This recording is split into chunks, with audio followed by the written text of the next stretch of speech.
Olá, pessoal. Eu sou a Maria Oliveira, sou especialista em Direito Eleitoral e Técnica Judiciária no Tribunal Regional Eleitoral de São Paulo. Hoje nós vamos iniciar uma sessão de leitura da Constituição Federal na parte que toca que fala sobre os direitos políticos, tá? Mais precisamente do artigo 14 ao artigo 16. Sessão de leitura? Sim, porque leitura é importante e é o mínimo que se pode fazer para conseguir alcançar sucesso em uma prova dos tribunais regionais eleitorais espalhados pelo país. Então, a gente vai começar pela leitura tanto da Constituição quanto da legislação pertinente à matéria de direito eleitoral, como se a gente estivesse fazendo um voo panorâmico sobre a matéria, conhecendo o terreno por cima, e depois, mais para frente, aí sim a gente vai descer e desbravar esse terreno com jurisprudência, doutrina e exercícios. Mas, por enquanto, a única coisa que é mais importante nesse momento é a primeira leitura, o primeiro contato com a matéria, para fixar bem a matéria de direito eleitoral. Ah, Maria, mas a leitura é muito chato, não gosto de leitura. Gente, mais chato ainda é reprovar porque não conhece o teor do dispositivo legal ou constitucional. Prova de tribunal cai muita letra de lei, cai muita lei seca, cai muito ao dispositivo literal da Constituição Federal. Então, não tem jeito. Vamos sentar primeiro e estudar tintim por tintim, cada artigo, artigo por artigo. Tá certo? Vamos lá. Vamos iniciar, então, no capítulo dos direitos políticos, tá? Deixa eu me afastar aqui, porque o importante é a matéria e não o meu rosto. Lá no capítulo 4 dos direitos políticos, artigo 14, a soberania popular será exercida pelo sufrágio universal e pelo voto direto e secreto com valor igual para todos e nos termos da lei mediante plebiscito, referendo, iniciativa popular, tá? Repetindo, artigo 14, sobre a soberania popular será exercida pelo sufrágio universal e pelo voto direto e secreto, com valor igual para todos, e nos termos da lei, mediante inciso 1, plebiscito, inciso 2, referendo, e inciso 3, iniciativa popular. Parágrafo 1º, o alistamento eleitoral e o voto são, inciso 1, obrigatórios para os maiores de 18 anos. Inciso 2, facultativos para a linha A, os analfabetos, a linha B, os maiores de 70 anos, a linha C, os maiores de 16 e menores de 18 anos. Parágrafo 2º, não podem alistar-se como eleitores os estrangeiros e, durante o período de serviço militar obrigatório, os conscritos. Parágrafo 3º, são condições de elegibilidade na forma da lei. Inciso 1, a nacionalidade brasileira. Inciso 2, o pleno exercício dos direitos políticos. Inciso 3, o alistamento eleitoral. Inciso 4, o domicílio eleitoral na circunscrição. Inciso 5, a filiação partidária. Inciso 6, a idade mínima de, a linha A, 35 anos para presidente e vice-presidente da República e senador. A linha B, 30 anos para governador e vice-governador de estado e do Distrito Federal. A linha C, 21 anos para deputado federal, deputado estadual ou distrital, prefeito, vice-prefeito e juiz de paz. A linha D, 18 anos para vereador. Parágrafo 4º, são inelegíveis os inalistáveis e os analfabetos. Parágrafo 5º, o presidente da República, os governadores de estado e do Distrito Federal, os prefeitos e quem os houver sucedido ou substituído no curso dos mandatos poderão ser reeleitos para um único período subsequente. Parágrafo 6º, para concorrerem a outros cargos, o presidente da República, os governadores de estado e do Distrito Federal e os prefeitos devem renunciar aos respectivos mandatos até 6 meses antes do pleito.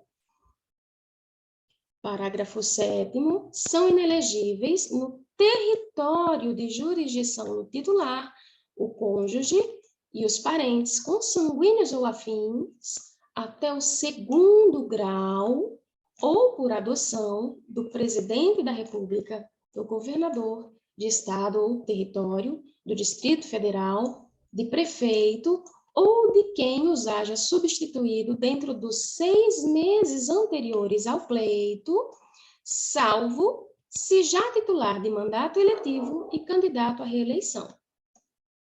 Parágrafo 8º. O militar alistável é elegível, atendidas as seguintes condições. Parágrafo 1º, inciso 1, se contar menos de 10 anos de serviço, deverá afastar-se da atividade. Inciso 2, se contar mais de 10 anos de serviço, será agregado pela autoridade superior e, se eleito, passará automaticamente no ato da diplomação para a inatividade. Parágrafo 9º. Lei complementar estabelecerá outros casos de inelegibilidade e os prazos de sua cessação, a fim de proteger a probidade administrativa, a moralidade para o exercício do mandato, considerada a vida pregressa do candidato, e a normalidade e legitimidade das eleições contra a influência do poder econômico ou o abuso do exercício de função, cargo ou emprego na administração direta ou indireta. Parágrafo 10. O mandato eletivo poderá ser impugnado ante a Justiça Eleitoral no prazo de 15 dias contados da diplomação, instruída a ação com provas de abuso do poder econômico, corrupção ou fraude. Eu vou repetir esse parágrafo 10º, porque essa ação é muito importante, é uma ação constitucional eleitoral, que é a ação de impugnação do mandato eletivo. O mandato eletivo poderá ser impugnado ante a Justiça Eleitoral no prazo de 15 dias contados da diplomação, instruída a ação com provas com provas do abuso do poder econômico, corrupção ou fraude. Parágrafo 11. A ação de impugnação de mandato tramitará em segredo de justiça, respondendo o autor, na forma da lei, se temerária ou de manifesta má-fé. Parágrafo 12. Serão realizadas concomitantemente às eleições municipais, as consultas populares sobre questões locais aprovadas pelas câmaras municipais e encaminhadas à Justiça Eleitoral até 90 dias antes da data das eleições, observados os limites operacionais relativos ao número de quesitos. Esta redação é nova, foi incluída pela Emenda Constitucional 111 de 2021, então muita atenção. Parágrafo 13. As manifestações favoráveis e contrárias às questões submetidas às consultas populares, nos termos do parágrafo 12, ocorrerão durante as campanhas eleitorais, sem a utilização de propaganda gratuita no rádio e na televisão, também incluído pela Emenda Constitucional 111 de 2021. Artigo 15. É vedada a cassação de direitos políticos, cuja perda ou suspensão só se dará nos casos de, inciso 1, cancelamento da naturalização por sentença transitada em julgado. Aqui há um consenso de que há uma perda dos direitos políticos. 2, incapacidade civil absoluta. Aqui a gente tem que ficar muito atento, porque nós somos signatários do do Tratado de Nova York. Então, assim, na verdade, atualmente, a incapacidade civil absoluta, primeiro, não é mais declarada pelos juízes, por conta do Estatuto da Pessoa com Deficiência. Ninguém é declarado absolutamente incapaz, a não ser o menor de 16 anos, porque assim o é já lá no Código Civil, tá? Então, na verdade, não há suspensão dos direitos políticos, mas fique atento ao que está cobrando na prova, né? Se na prova vier conforme está escrito na Constituição, aí a gente coloca, assinala a alternativa, mas, na verdade, a incapacidade civil, ela não é causa para se suspender mais os direitos políticos de ninguém, tá? Por conta do Estatuto da Pessoa com Deficiência, que assegura direitos políticos às pessoas com deficiência física ou mental. Inciso 3, condenação criminal transitada em julgado enquanto durarem seus efeitos. Vejam aqui que nós estamos tratando de suspensão de direitos políticos no caso da condenação criminal, e aqui ela pede que se transite em julgado, diferentemente da questão da inelegibilidade. Para que uma pessoa seja inelegível, se torne inelegível, não, porque vai ser considerada a vida pregressa dela, para que ela possa se candidatar, se houver uma condenação de um órgão colegiado, essa pessoa já fica inelegível, não pode concorrer, mesmo não estando com os direitos políticos suspensos. Ela mantém os direitos políticos ativos, que é o de poder votar, né? Mas fica suspenso o direito político passivo, não suspense todo o direito, ele apenas fica inelegível, não vai poder ser votado, tá? Não vai poder participar do pleito.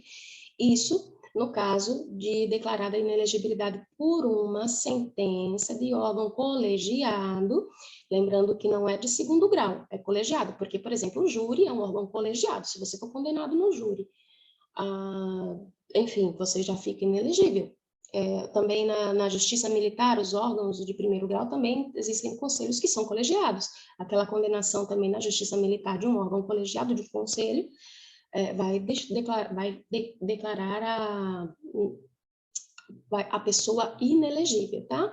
O que é diferente da suspensão dos direitos políticos. A suspensão do direito político se dará no caso de condenação criminal transitada em julgado, ou seja, ela não vai poder nem votar, nem ser votada, o que é diferente da mera inelegibilidade, ok? Espero que tenha ficado claro. Lembrando que a suspensão vai durar enquanto os efeitos persistirem, tá? Não foi declarada a extinção da punibilidade, a pessoa mantém os direitos políticos suspensos. Inciso 4. Recusa de cumprir obrigação a todos imposta ou prestação alternativa nos termos do artigo 5º, inciso 8. Lembrando que aqui a gente está tratando, na verdade, por exemplo, do júri. A pessoa vai ser chamada para compor o júri, é uma prestação, uma obrigação a todos imposta, não conseguiu se desvencilhar e provar justa causa para não participar, se você não fizer uma prestação alternativa, provavelmente você pode sim ficar com seus direitos políticos suspensos. A mesma coisa para cumprimento do serviço militar obrigatório, certo? Então, pode ser que fique suspenso os direitos políticos de quem se recusa a cumprir a obrigação a todos imposta ou prestação alternativa nos termos do inciso 5º da Constituição Federal, artigo 5º, inciso 8. Voltando aqui, no inciso 5 do artigo 15, diz que também a improbidade administrativa nos termos do artigo 37, parágrafo 4º.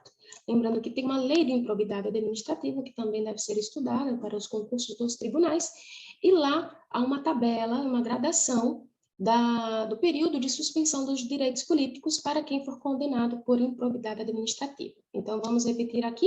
Artigo 15. É vedada a cassação de direitos políticos, cuja perda ou suspensão só se dará nos casos de, inciso 1, cancelamento de naturalização por sentença transitada em julgado.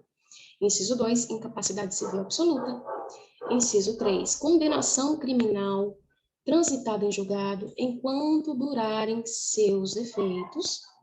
Inciso 4, recusa de cumprir obrigação a todos imposta ou prestação alternativa nos termos do artigo 5º, inciso 8, inciso 5, improbidade administrativa nos termos do artigo 37, parágrafo 4º.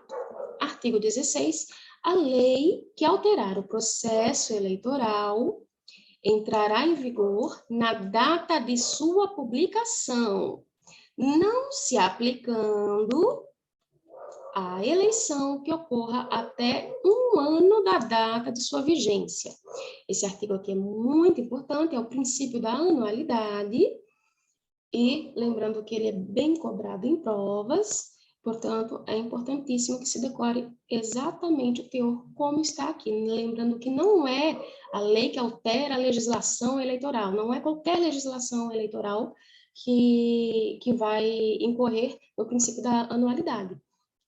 É a lei que alterar o processo eleitoral, lembrando que ela entra em vigor na data de sua publicação, mas não se aplica à eleição que ocorra até 1 ano da data de sua vigência. Princípio da anualidade para dar segurança jurídica para aqueles que estão concorrendo. Lembrando que, lá no Código Eleitoral, que é de 1965, existem dispositivos que estão totalmente desatualizados, que não foram recepcionados pela Constituição Federal e que divergem quanto à obrigatoriedade e facultatividade do voto e do alistamento. O que é para vocês seguirem Constituição Federal? Lógico, a gente pensa, de repente, algum dispositivo, tem que saber, porque se cair em prova você tem que saber reconhecer, entrar com recurso e tudo mais, mas os direitos políticos, eles devem ser olhados sempre com a lente constitucional. Sempre que for verificar, tem que ver como está na Constituição Federal as hipóteses de facultatividade do alistamento e da obrigatoriedade do alistamento estão descritas na Constituição Federal e ponto. Bom, vamos encerrar por aqui, para não ficar muito longa essa sessão de leitura, e na próxima a gente vai tratar do capítulo 5, que vai tratar dos partidos políticos, e é o artigo 17, mas ele tem vários incisos e parágrafos, então ele é bem compridinho. Até mais, ótimos estudos, e tchau!